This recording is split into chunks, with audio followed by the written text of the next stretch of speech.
Today's topic is how to create space for emotional health with Pernille Lopez. The one part that I think we are all lacking, and certainly including myself, and I'm on a constant journey of that, is that emotional health and really create space for also emotional health. Welcome to the Well Woman Show, where we interview women executives, leaders, and entrepreneurs. And you're listening to the Well Woman Show, where motivated women achieve fulfillment and well-being. You're listening to the Well Woman Show. Take time for myself by coming to things like Well Woman drinks. To be accepting of myself no matter what. Step away from judgment as much as possible. You're listening to the Well Woman Show. You're going to be in for a good ride. I don't regret anything. Everything I've ever done, I've learned from it, one way or another, good or bad. Being a little bit selfish for yourself, put your own oxygen mask on first and then give what's left. I'm a woman. I would prefer to tell my own story. My story, though it's very personal, is universal. You're listening to the Well Woman Show. And now your host, Giovanna Rossi. Hi, Giovanna Rossi here, and welcome to another episode of the Well Woman Show, where I interview women leaders, executives, and entrepreneurs about their lives and their road to becoming and being who they are today. Are you feeling burned out or finding it hard to focus on your goals? Or are you in transition? Well, you're not alone. We all need to activate our superpowers. These are the internal strengths and abilities we all already have but don't use all the time. Superpowers can be cultivated, and they include empathy, love, intuition, courage, and more. As always, this episode is brought to you by Well Woman Life, a global community of women living our best lives. Whether it's your health, relationships, your money, or making an impact in your community and the world, Well Woman Life has you covered. You've made a commitment to not settle, to use your voice, and to live your best life. Well Woman Life offers annual memberships, workshops, and retreats to support you. Check out wellwomanlife.com/Facebook to join our growing community. Now back to the show.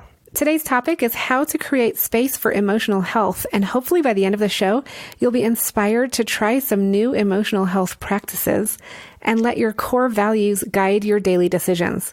My guest today is Pernille Spiers-Lopez, former CEO of IKEA and a global director serving on both corporate and nonprofit boards. She's also the co-founder with her daughter of Good Life Designed. She serves currently on the board of Save the Children International, among many others. Pernille was with IKEA for 21 years. Among several top executive positions, Pernille held the position as CEO and president for IKEA North America and was a member of the executive management team of the IKEA Group for 10 years. In this episode, Pernille and I talk about how she literally almost worked herself to death as an executive at IKEA, how she woke up to her life and how you can too, how to recognize when you're addicted to being busy and how to turn it around, why we need space for emotional health, why your core values are important in making choices to guide your life, and 5 things you can try to establish a daily practice of self-care that will help you through the tough times. Doesn't that sound good? This is such a good interview. I'm so excited for this and to share this with you. The free giveaway is the Discover Your Core Values worksheet, and you can get it at wellwomanlife.com/092show.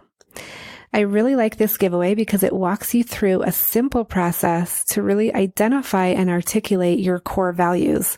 And this is so important as we move through our lives and our work and making decisions and do I do this or that?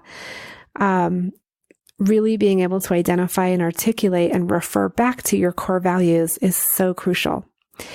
You can also join the conversation in the Well Woman Life community group at wellwomanlife.com/Facebook. Now to my interview with Pernille Lopez. Welcome to the program. Well, thank you very much for inviting me.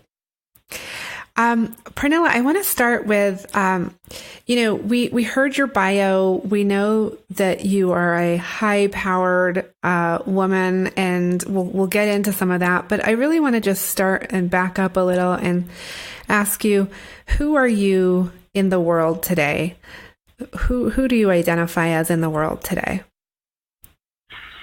I think I identify as someone that has had a great sort of opportunity in life to have a great career, have a great family, and sort of I am in that place where I feel like I want to pay it forward. So that's how I spent my time. I spent my time mentoring not only women, but also people that are in the middle of their career. I mentor young people, and I try to be sort of the one,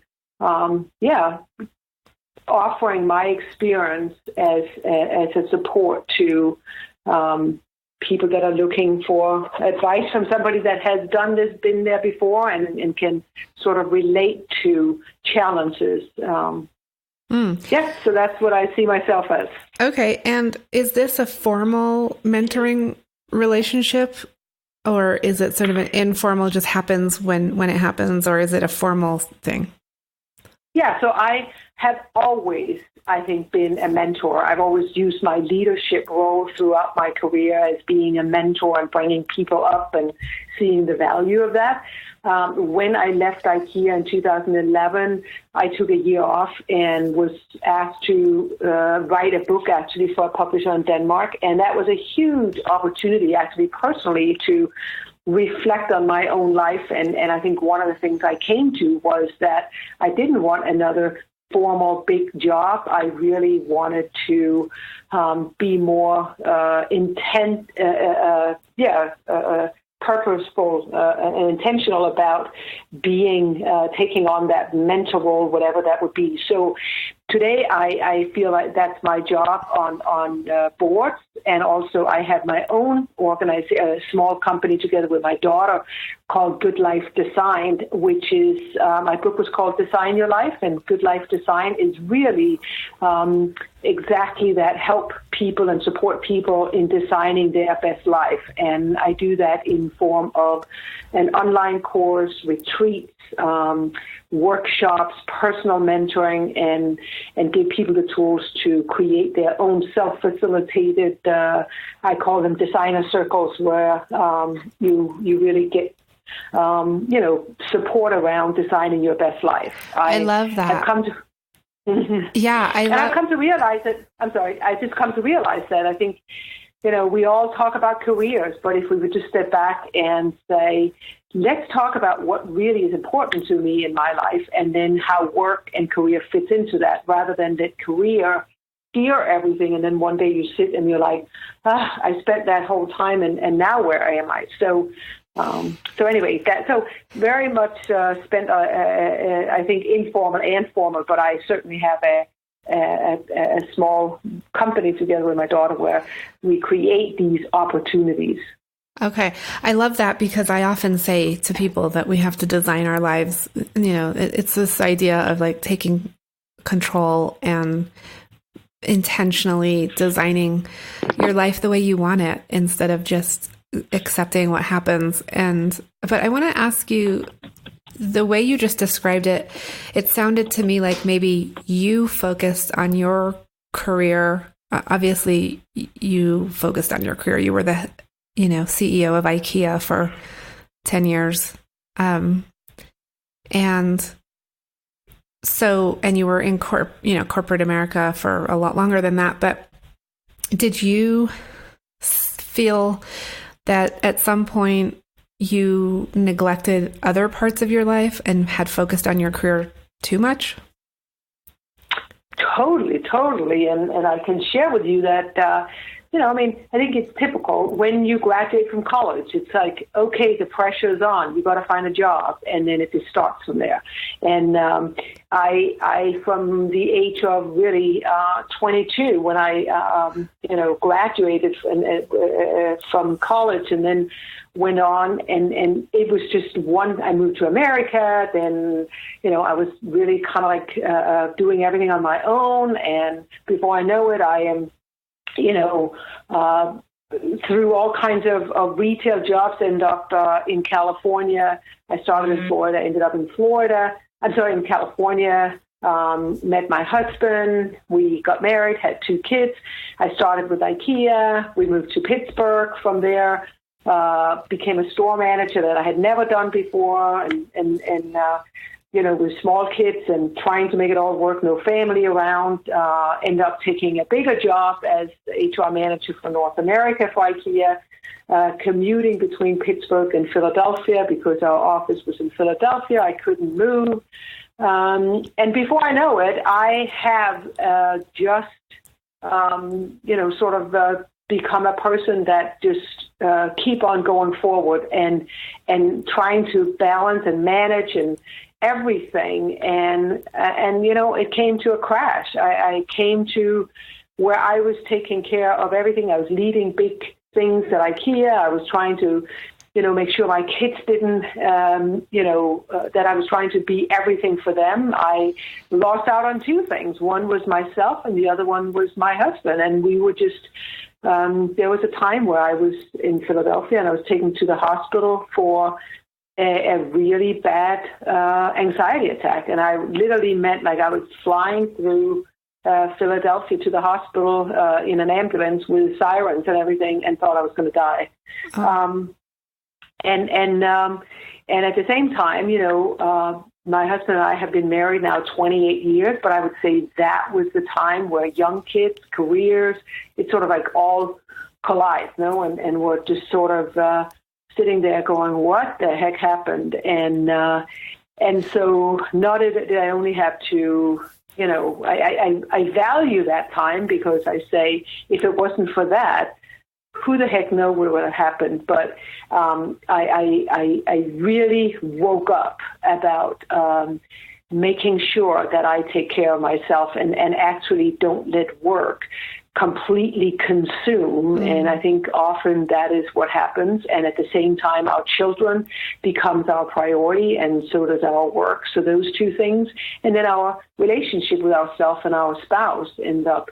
And so that was also a time when my husband and I had to, go to counseling and both, this anxiety attack and kind of accepting that your marriage isn't perfect.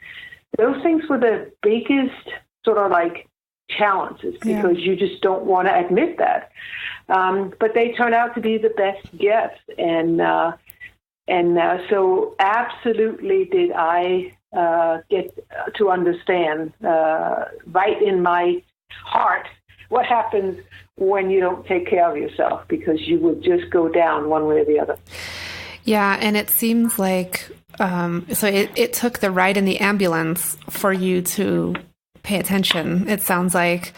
And what we do a lot on the Well Woman Show is we talk to women like you who have been through this, been at really high leadership levels, been at the top of your game in your field. And what I'm trying to do is share with women the lessons learned so that they don't have to take that ride in the ambulance in order to figure it out. But what would you say to that? Well, I think,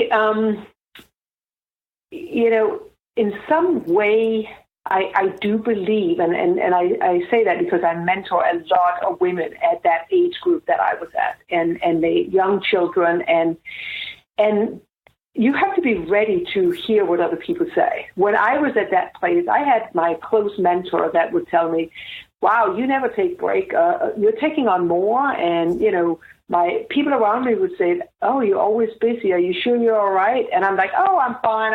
Of course I can do this.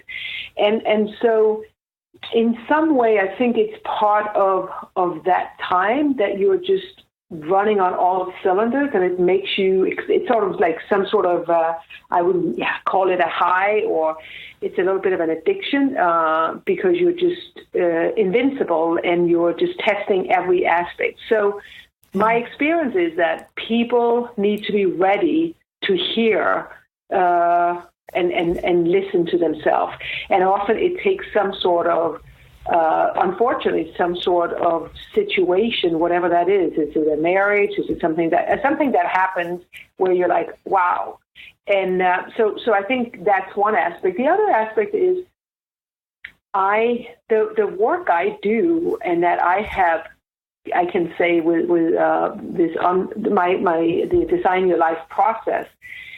I think there's a lot of things you can do if you start a practice early. It's kind of like, if you practice, we know that our minds is what gets us to work. No, I mean, that's what really drives a lot of things. We are probably all of us knowing that we need to exercise and take care of our bodies. The one part that I think we are all lacking, and certainly including myself, and I'm on a constant journey of that, is that emotional health and really create space for also emotional health. And I think if you start a practice early on, if it is journaling, if it is really figuring out what your core values are, have a tool to constantly look at your life and not put things on hold forever or be in denial about it. Kind of make plans all the time for not just what you're going to do with your work and how much money you're going to make, but also what you're going to do to spend time with your husband or have time for yourself and all that. So I think it's a holistic approach, and I think if you start that practice early on, and I'm teaching my daughter that. I mean, that's, I think, one of the advantages of us working together and being at two different generations, that she has tools now to really make choices throughout her life. Now, did she follow? Yeah. Yes. Did she follow your? Did she follow your path in terms of corporate, or is she doing the entrepreneur path? That's a funny question, because that's exactly right. She is she's in the event business. She is an event producer and works with different partners, but she is very much a freelancer. And so I think that's even, a tougher place to be, because sometimes you have, you can at least use your corporation's opportunities to take training and leadership development and so forth. When you're on your own, you're really on your own. Mm-hmm. So I think this is very helpful for her. But I think it is important that you have tools and ways of supporting yourself, because just going and getting a massage every 2 weeks or having a date night once in a while with your husband, I just don't think is enough to balance the when you're going full speed ahead with a career. Yeah. So I want to just pick up on something that you mentioned, which was being ready to hear and being able to hear, what people are telling you and your mentors and things. What do you think? And I think you alluded to, being ready to hear means having a practice in place so that you are, ready to hear those things.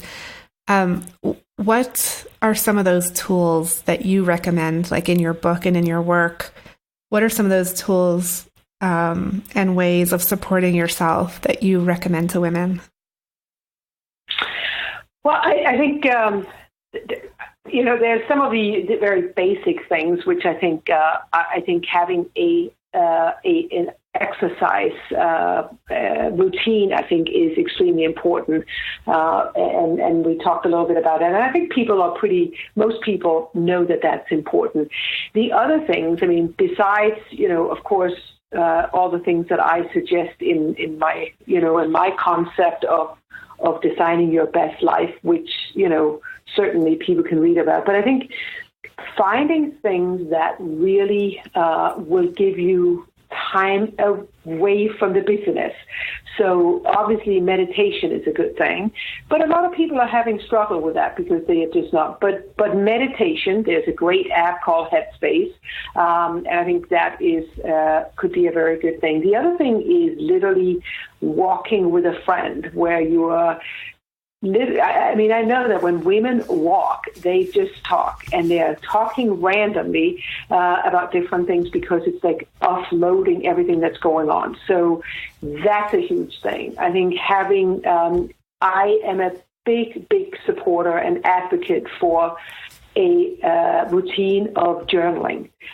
There is nothing better than writing things down and just writing it for yourself. And nobody's going to ever, but it's like your best friend.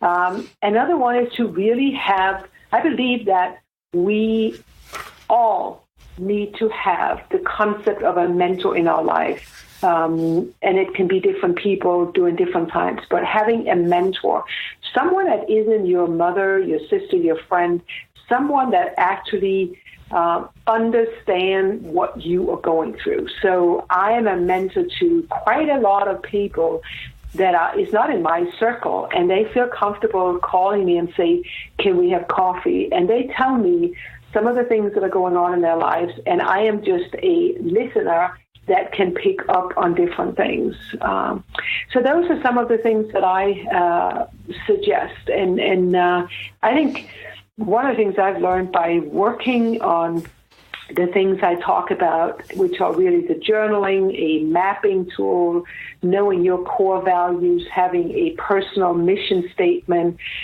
create an action plan, and having a mentor. Those concepts, when you're comfortable with those and have that in your system, I feel you always have a place to return home to. And that, what I mean with home is that when you know all of those things and are comfortable with those, you can never really be lost, and you are really prepared to have, almost anything that comes at you, that you are able to handle that and not lose yourself. And I think that's, we prepare for what's going to happen if we have a financial situation. We're good at planning so many different things and prepare ourselves for what can happen in different parts of our life. The one area where people have very little tools is when you get off balance on your own self. Yeah. And that's what I think is important, is building stamina, building tools, developing muscles to sort of stand tall when you're, when the weather gets really rough. Yeah. And so that's what I think is important, to build strong skills and tools in an area of sort of emotional intelligence and emotional well-being. Okay. And you mentioned being a mentor. And one of the things that comes up a lot with women I talk to is needing a network of women around them, a community of women. And so before our interview started, we were talking about you had just spent a week in Santa Fe at your group, where you get together with high-level, type A personality women, and that's your time to have your community of women around you. So would you add that into your list of things, and not just having a mentor, but having peers? Absolutely. I would say peers, but also just a network of other women in because sometimes, peers, you end up talking a lot about business, no? I mean, I think the specific network that I'm part of, even if we're all sharing a lot of personal stuff, I think still people talk a lot about what they do. And I think what really can help all of us is actually have relationship, network, groups where it's not what we do, it's really just be and who we are as individuals, and support that. And that can be done in many different ways. But I think if you don't have a good group of women around you that you can sort of share things with. I talk about walking. I talk about, getting together and just have conversations. It's interesting. I met a group of women here in Los Angeles. I mean, I'm pretty new here. We've only been here a couple of years. It takes a while to get friends. And this woman invited me into a group that meet for dinners. And I'm like, it was a long way for me to drive. And I'm like, do I really want to go? And then at the same time, I said, if I don't go, how will I find this new network? And they literally meet for dinner on a Thursday night for 3 hours. And it's just fabulous. And they always come up with a topic that we talk about at dinner. So, and it's not let's talk about, what's your most successful moment. It's what are your struggles? What are things you need? What would you feel is the biggest thing you're dealing with right now or whatever? And within, I feel like within 2 dinners, I feel like I have a group of women that I'm not saying I'm there yet where I could share my deepest concern with them, but I feel like we're building that. So I think it's about being intentional about it and also not sit at home and wait for that. But who are they and how do you, even if you already have a network, how do you make it a little more, maybe intimate and sort of intentional, but also authentic and real. Yeah, that's so important. And that's something that I do with the Well Woman Life community is we have monthly get-togethers where we talk about our successes and challenges, as women and all the roles that we carry in life, in our work, in our personal life. And we have some women who are running for office or holding office. And, there are just a lot of challenges, a lot of different roles and responsibilities that we have as women. So I want to ask you, Pernille, about your time at IKEA and just to give listeners a sense of the magnitude of that job that you held for so long, being the CEO and president for IKEA North America and growing it from just a few stores to like 50 stores. That was a huge thing, and that almost killed you, you said. Did you recover from that? And how long did you continue working for IKEA before you decided to leave? And how did you decide to leave?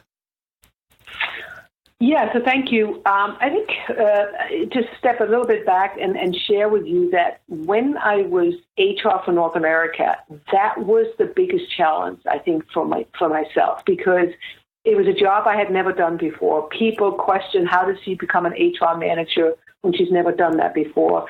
I was commuting. I was telling you all those things. And that was when I had this anxiety attack. I was also moving forward big strategies around, domestic partnership, diversity, paying employees more money, bringing the real IKEA culture to America. And I mean, people, I was in an all-male management group that all looked at me every day and go, oh, here she comes again, or they would be real critical every time I came forward with something. So that was really difficult. And the reason I bring that up is that is actually my job as a store manager in Pittsburgh and this HR manager for North America. They really prepared me for the big job. So when I became president of IKEA North America, I was humbled by the challenge, for sure. And again, I took on a job that I had never done before. And I had sort of that Pippi Longstocking attitude of, I haven't done this before. I'm sure I can figure this out. And I think that was really my attitude, because I was so humbled that how could I tell anybody that I knew what I was doing, because it was obvious coming then from an HR perspective that I would use my leadership and my, all the things that I had learned along the way must be good enough for me to do this job. So when I took this job, it was nothing but challenges for 9 years. And I can go on and on and on about those challenges. However, I was emotional, physically, mindfully ready for this challenge, and every single thing had prepared me up to that. And I think that was really critical and key. So I never felt that I really lost myself again. I never felt that I didn't expect that would be a day where I would be like, oh, I got this. I would just be prepared for that every day would bring new things, and I trusted myself and my team, and we would figure it out, and we did. And like I said, everything was a challenge. It was, I would say, the complexity, ambiguity that I was dealing with was beyond anything that I would ever have imagined. But the reason I kept on going and thought it was exciting was exactly those things, that everything was, new. There was excitement, there was challenges, there was great team, there was support from some part, and then others were sort of trying to, sabotage me, but I was also quite aware and ready for that. And so I felt like after 9 years, and when sort of like my the job that I had been asked to do, I felt my season was over in that, and it was ready for somebody else coming in with much more of a focus on operation.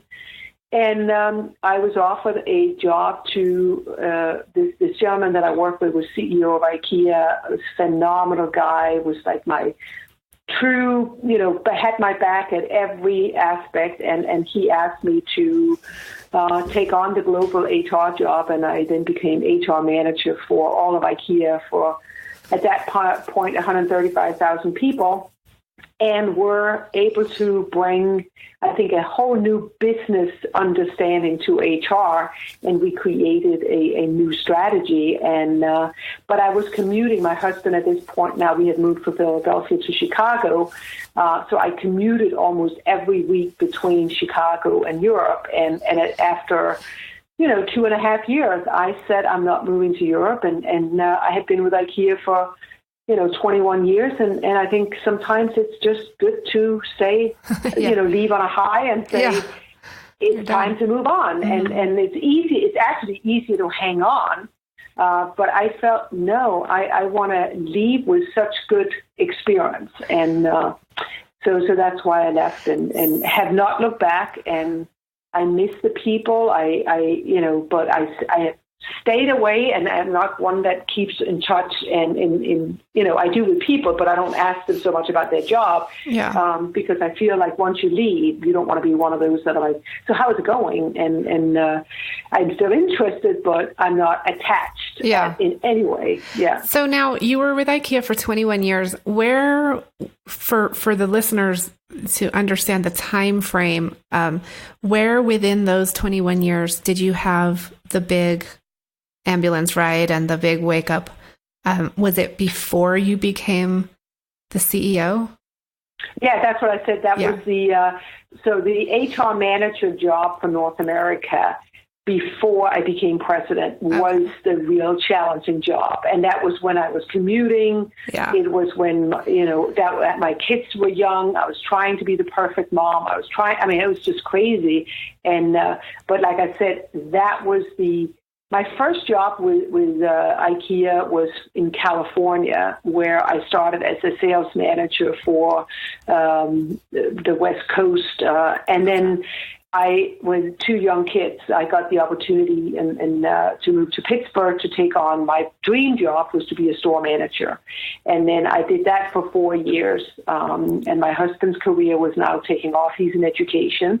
And then when I became, then I was offered the job as HR manager for North America, and I was able to be one of the first people really that were telecommuting and kind of working remote, and that was the opportunity for me to actually have taken that job, because my husband certainly didn't think it was right for us to move, but it also became just too much. And it was not that, and that's when I had this anxiety attack. And that's what I was saying. I was able to prepare myself for, after that, take on bigger jobs without losing myself. Yeah. That's so interesting. That's why I wanted to get a picture of the time frame. So that people understood that you actually went on after that collapse and that anxiety, you went on to sort of figure it out, quote unquote, figure it out, and then go on to be the CEO for IKEA for 10 years.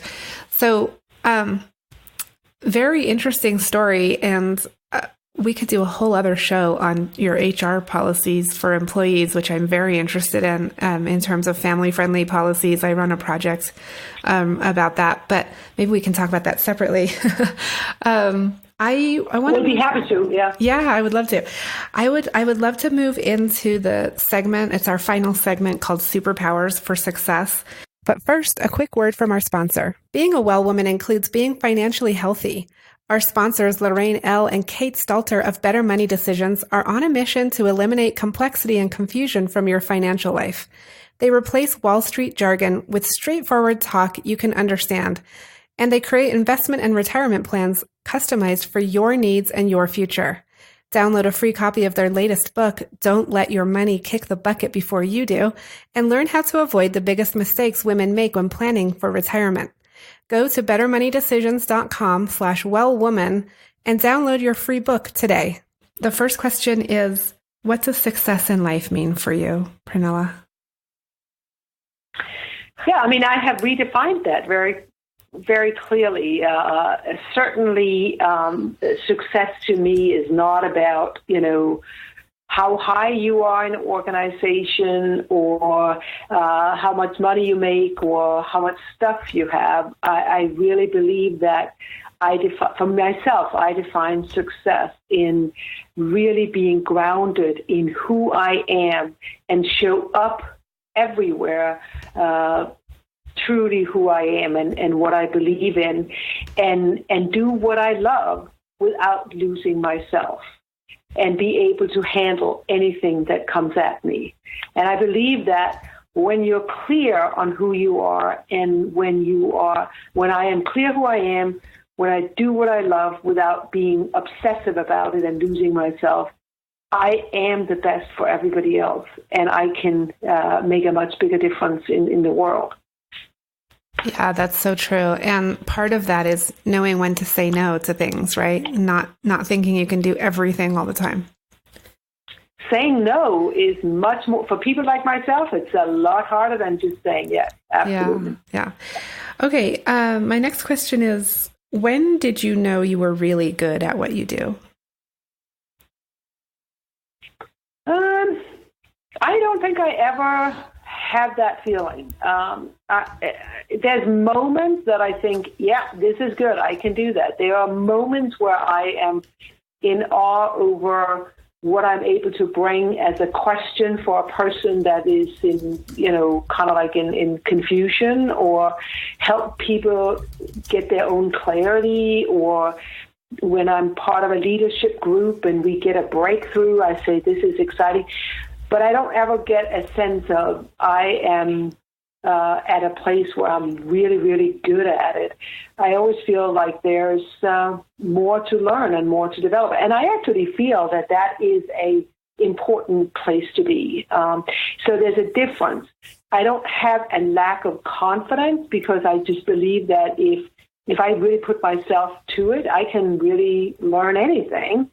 But I also don't think I ever stop and say, I'm good at it now. I mean, I can give you an example. I do yoga at least 3-4 times. I go to classes, and I was really, really a beginner. And I would say it was a struggle, and I was kind of lousy, but you don't really use that word at yoga. But anyway, I was a beginner. And you know what?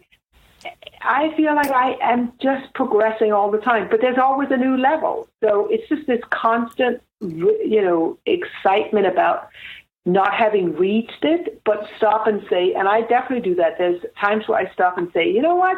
I have come a long way from that first time I walked into the studio. But it is, I think our lives and what we do is just like yoga teachers. They are never done. They still practice every day. They always feel that they can learn from others. And I think that's what I think. I'm not putting myself down. I celebrate moments, but I don't stop, and I don't ever feel like I have reached that where I can say, I'm really good at this. I would not say that it would be wrong to do, but I'm just saying that I feel there are moments where I say, this is good, I can really do this. But then the minute after, I'm like, so how do I continue to grow? Yeah. Yeah. And what superpower did you discover you had only to realize it was there all the time? I would say that,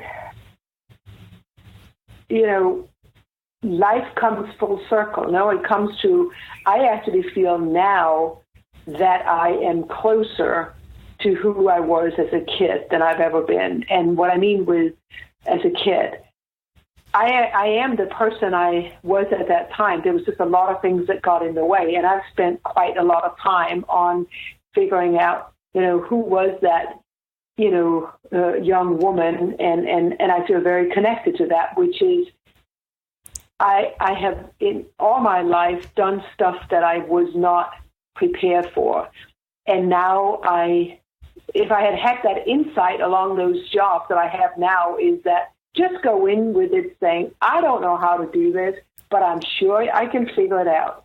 And that I kind of had inside me along the way, but I would have had much less anxiety if I had just embraced that the way I do now. And so what would you call that in terms of like your superpower? I would just make it, sort of connect back to who were you? What was your real personality? What was really your the core of you when you were 12 years old? And it's not a superpower. It is you. It's your power. And I think that's what happens over the years. So many other people influence us, our parents, our religion, our school, our jobs, and they push all of these things on what you have to do and who you have to be and all that. And that person, that voice is what gets lost. And I think if we can just get back to that 12-year-old voice of this is who I am and this is what excites me, it doesn't change. Mm. Yeah, we get it's not easy to get there. It's not easy to get there. It's work to get there. But once you get there, you're like, wow, how did I lose that? Right. And it's so much easy. Everything seems easier and more in flow when you find that. Absolutely. And I can tell you, I just so many people that I am working with get back to that, and then they're like, okay, I got it now. There's a woman that I have been mentoring. She has so many things. She's an incredibly successful person, but just saw everything as a very kind of like daunting world. And we've spent some time together. And I remember her saying to me, I think I aspire to be fearless. And I said to her, and I gave her a couple of weeks to think about it. And I said to her, aspire to be fearless? What if I ask you that that's who you are, but you've lost it? And the way her life has changed just from that one insight is unbelievable. Yeah. Yeah, it's like activating those things that we already have that we just don't tap into, and finding a way to tap into that.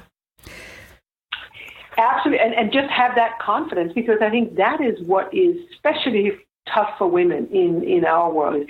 We just continue to tell ourselves in our heads that we're not good enough, that others are better, we probably can't be doing things. I mean, and that is just part of, I think, our DNA and how we're wired. But if you don't keep on pushing that voice away, I mean, I can tell you, including myself, still that voice shows up in the most weird places when I'm like, why is this voice coming and saying I'm not smart enough here? I have worked my whole life to be here. I know what I'm doing. And that voice, you just got to say, no, you, it's kind of like, stop it. And I think for all of us women, we just got to help each other and certainly be, quite clear that we are good enough and that we are better than we give ourselves credit for. And that idea of, just not matching up is really, I think, causing a lot of stress, and also that we are stopping ourselves from taking on even bigger jobs. Mm. And Pernille, what advice would you give your 25 or 30-year-old self? Instead of always looking forward, take some time to look and reflect, and before you just jump. And that, if I had been more connected to my, as you call it, superpower of the core of who I am, which is being full of courage and full of wanting to not afraid of rolling up my sleeves and go into stuff that I haven't done and that I will figure it out. If I had, kind of kept on reflecting on who I am and not wanting to lose that and be clear on what that is and what are my core values and what am I trying to do with my life, then I would have probably suffered less in those many years. But I'm also a person that believes, having written a book, Design Your Life, which is really sort of my own story with all the tools I've, that I've received from my work at IKEA that I share. That everything happened for a reason, and everyone was a lesson that I need to learn. And so I don't regret anything. I'm happy for all of those because I think it is at adversity. When you have adversity and challenges is the only time you really grow. And good times is just for you to take a break. It's like when you exercise and you feel really good afterward, but that feeling doesn't stay, And so it's like constantly, taking on, challenges, or when adversity comes, even as painful as it is, know that there's a benefit of you being, you going through that. Okay, couple last questions here. Do you identify as a feminist? Yeah, I would say so, and I'm proud of that. I mean, I think there's some negative thoughts and sort of feelings around that, but no, I absolutely believe that women, we have a lot to offer, and it's very, very frustrating after all these years to still, number one, women feeling that we're not good enough, two, that we are not at every table wherever decisions are being made. It is embarrassing. And I think men need to really wake up and understand that we are here, we add value, and I think we got to move to forward. We cannot be stuck in this. Yeah. Okay. And then last question, what are you reading right now? What's on your nightstand? Well, right now, I want to tell you about a book that I think really kind of stood out for me that I'm reading, and it's actually, I just finished it, and it's The Small Great Things by Jodi Picoult. And it's a great, great book. I love the way she writes, and I love just, when I take some time off for myself, it's just great reading, and it makes me relax. But what is really specifically good about this, she really is so accurate about the sense right now about race, and there are three incredible characters: a white supremacist, a African American nurse, and a young white lawyer. And that story just is like humbling because she really describes the story behind each and the story that we don't all know. And it was just a great, great book. Nice. Okay. So, right. Yeah. Well, we'll link to that in the show notes, and we'll also, of course, link to your website and your book. And Pernille, I want to thank you so much for being on the show today. Oh, thank you very much for having me. And I'm really excited. My book is coming out in China this fall. So I don't know what that means, but I hope that Chinese women are starting to design their lives. So thank you so much for having me. And I look forward to probably talk to you again. Thank you. That's it for our show today. Remember, if you need support to live your Well Woman life, head over to wellwomanlife.com/Facebook to join us. Our monthly live event, Well Woman Drinks, brings women together to share our successes and challenges as women, leaders, moms, aunts, sisters, and all the other roles we carry. If you'd like to attend a Well Woman Drinks near you, or if there isn't one in your city yet and you'd like to start one, email info@wellwomanlife.com. If you enjoyed the show, please take a moment and subscribe in iTunes and leave a review. This helps raise visibility, which is super helpful when it comes to producing the show every week. For feedback, comments, or just to let me know you were listening today, find me on Facebook, Twitter, and Instagram at Well Woman Life. I'm Giovanna Rossi for The Well Woman Show. Until next time, have a super powerful week.